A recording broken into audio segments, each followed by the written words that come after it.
매일 성경 묵상을 돕는 해설 가이드입니다. 안녕하세요. 묵상 코치입니다. 함께 읽고 나눌 말씀은 스가랴 11장 1절에서 17절까지 말씀입니다. 오늘 말씀 11장은 주로 목자라는 주제를 중심으로 묶여 있는데 크게 세 부분으로 나눕니다. 먼저 1절에서 3절은 이방 민족의 목자들을 대상으로 하는 메시지, 4절에서 14절은 스가랴의 상징적 행동으로서 목자에 대한 실상을 드러내는 내용, 마지막 15장에서 17장도 상징적 행동으로 이어지는데 못된 목자가 하는 행위의 실상과 그에 대한 심판을 전합니다. 1절에서 3절은 서론입니다. 1절에서 3절과 4절에서 17절은 심판의 대상이 다릅니다. 4절에서 17절이 이스라엘을 대상으로 한다면 1절에서 3절에서는 레바논과 바산, 요단에게 심판이 내려집니다. 예언서에서 보통 심판의 메시지가 이스라엘 주변 국가에서 시작하여 이스라엘로 이어지는 경향이 여기서도 비슷하게 나타납니다. 보편적 관심에서 하나님은 열국과 이스라엘 모두에게 관심을 가지고 심판을 행하시는 분입니다. 여기서는 특별히 불을 상징하는 레바논, 바산, 요단에 대한 심판을 소개합니다. 아울러 이스라엘의 운명이 어떻게 될 것인지를 가늠하게 합니다. 1절에서 3절은 목자들에게 초점을 두고 있습니다. 1절에서 2절의 레바논, 바산, 그리고 이들을 대표하는 백향목과 상수리 나무들은 지도자들을 가리킵니다. 3절의 어린 사자 역시 지도자를 가리킵니다.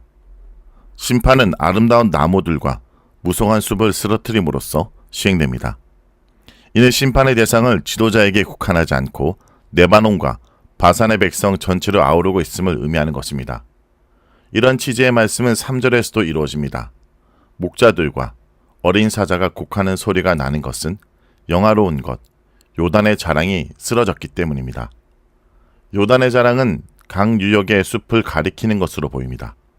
여기서는 사자뿐만 아니라 많은 야생동물들이 살았는데 이런 숲이 사라지면 당연히 사자의 먹이와 거주지 모두를 잃게 됩니다. 나무와 숲의 언급은 한나라의 기반, 다시 말해 백성의 파멸을 의미합니다. 곧 백성 없이 지도자가 있을 수 없습니다. 나무와 숲이 쓰러지는데 하물며 지고지순한 백향목과 상수리 나무들이 견딜 수 없는 것입니다. 백성의 몰락은 지도자의 몰락으로 이어질 수밖에 없습니다. 이런 백성과 지도자의 관계는 4절에서 17절에서도 계속됩니다. 양과 목자의 관계, 즉 지도자와 백성의 관계가 바로 그러합니다. 양떼가 온전하지 않고 목자들이 있을 수 없는데 잡혀 죽을 양떼를 자신과는 무관하게 이익의 대상으로만 보는 것은 스스로가 어리석은 목자인 것을 입증하는 셈입니다. 그러므로 이제 그들은 다가올 심판의 날을 피해갈 수 없습니다. 4절에서 17절은 상징적 행동으로 11장은 크게 두 가지의 상징적 행동을 소개한다는 점에서 이목을 끕니다. 하나는 양떼를 돌보는 목자의 역할입니다. 4절에서 6절은 목자로서 상징적 행동을 하라는 하나님의 지시를 소개합니다. 7절에서 9절은 이 지시에 따라 양떼를 돌보려 했으나 다른 목자들이 제대로 역할을 하지 못하므로 하나님께서 그만두게 하십니다. 그리고 얼마의 시간이 지나 양떼는 더욱 비참한 지경에 이르게 됩니다. 10절에서 14절은 양떼를 넘겨주고서 얼마 안 되는 돈을 받는 비참한 목자의 모습을 그리고 있습니다.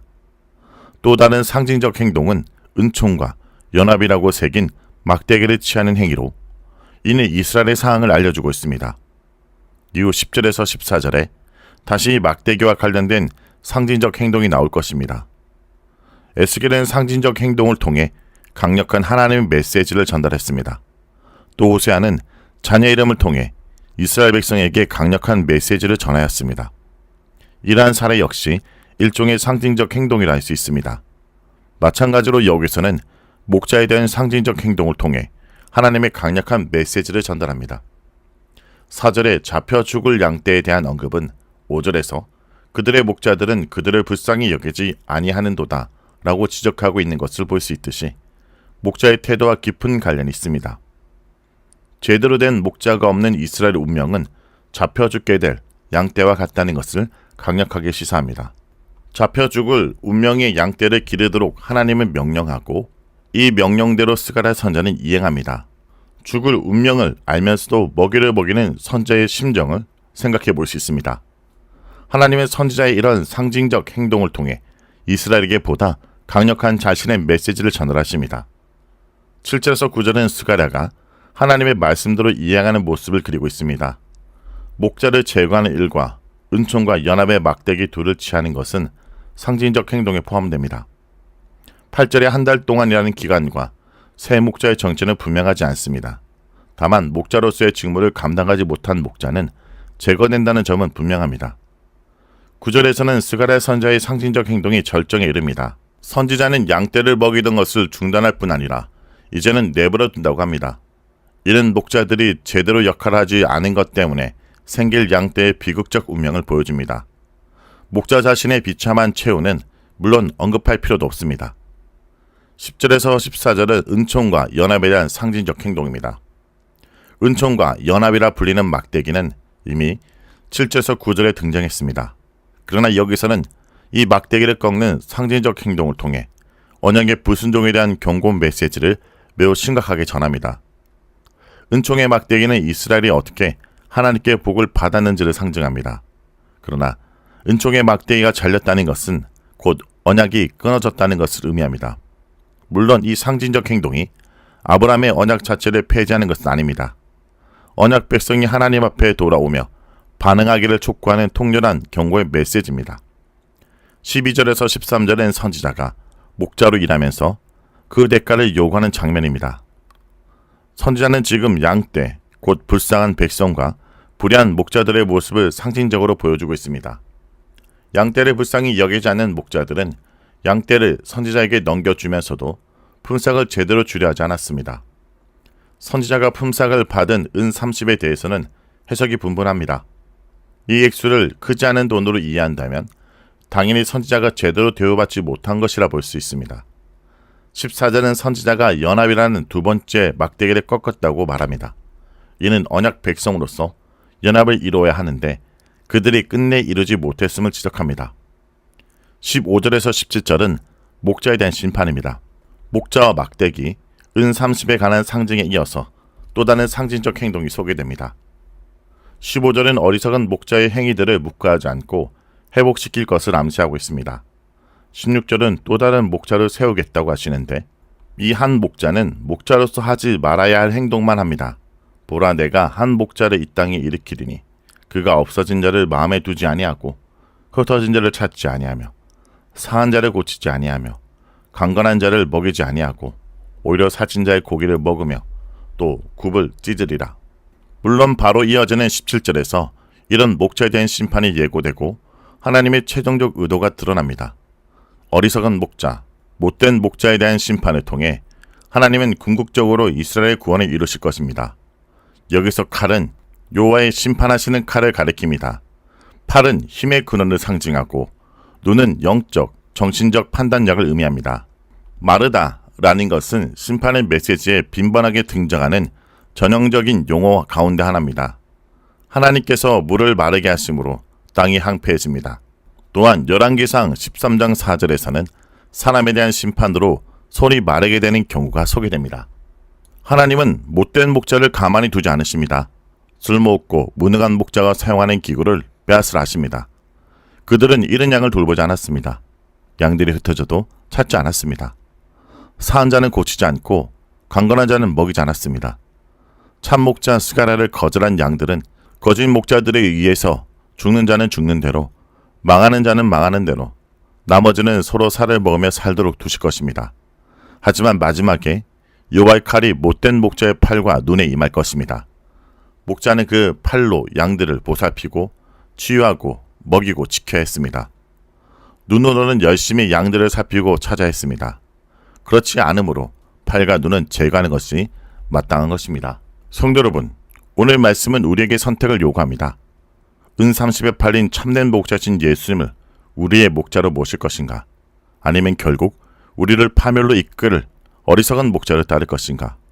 이 질문에 대한 우리의 대답이 우리의 영원한 운명을 결정한다는 것을 잊지 말아야 합니다. 우리는 지금 이 시간 그 은 30의 가치 없는 존재를 위해 자신의 전부를 내어주신 목자의 사랑 앞에 서 있습니다. 이 사랑만이 우리의 깨어진 삶을 회복시키고 잃어버린 영혼을 푸른 초장으로 인도할 수 있습니다. 우리의 삶을 돌아보기 원합니다. 혹시라도 우리 삶에 은산십처럼 귀하게 여기는 헛된 우상이 있다면 이제는 그것을 내려놓고 참된 목자이신 예수님을 우리 삶의 주인으로 모시기 원합니다. 그분만이 우리의 잃어버린 영혼을 찾아 헤매시는 유일한 목자이십니다. 그분께 우리 짐을 맡기고 그분의 음성에 귀를 기울이며 그분이 가라고 하시는 길만 걷는 것이 우리가 살 길입니다. 오늘 말씀을 놓고 기도하겠습니다. 주님, 스가랴 11장의 말씀을 통해 저희 마음을 비춰주심을 감사드립니다. 저희 눈이 어두워 주님을 알지 못하고 저희 마음이 완악하여 주님을 음삼십에 팔아넘겼던 죄악을 고백합니다. 세상의 헛된 가치를 쫓으며 주님의 놀라운 사랑을 하찮게 여겼던 저희의 어리석음을 용서해 주옵소서. 주님, 저희는 목자 없는 양떼와 같이 방하는 존재들입니다. 저희 영혼은 끊임없이 목마르고 저희 삶은 공허함의 늪에서 허우적거립니다. 이제 다시 한번 저희에게 손을 내밀어 주옵소서. 저희 참된 목자이신 예수 그리스도를 다시 한번 저희 삶의 주인으로 모셔드립니다. 주님, 주님의 음성에 귀를 기울일 수 있는 영적인 길을 열어주시고 주님께서 가라고 하신 길을 담대하게 걸어갈 수 있는 용기를 허락하여 주옵소서. 저희 삶을 주님께 온전히 맡기오니 주님께서 친히 저희 목자가 되셔서 저희를 푸른 초장으로 잔잔한 물가로 오늘도 인도하여 주옵소서. 예수의 이름으로 기도합니다. 아멘.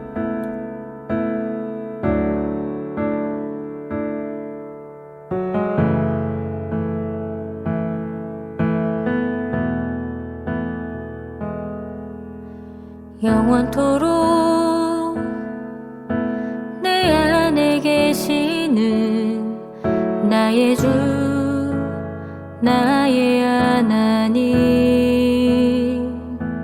주의 빛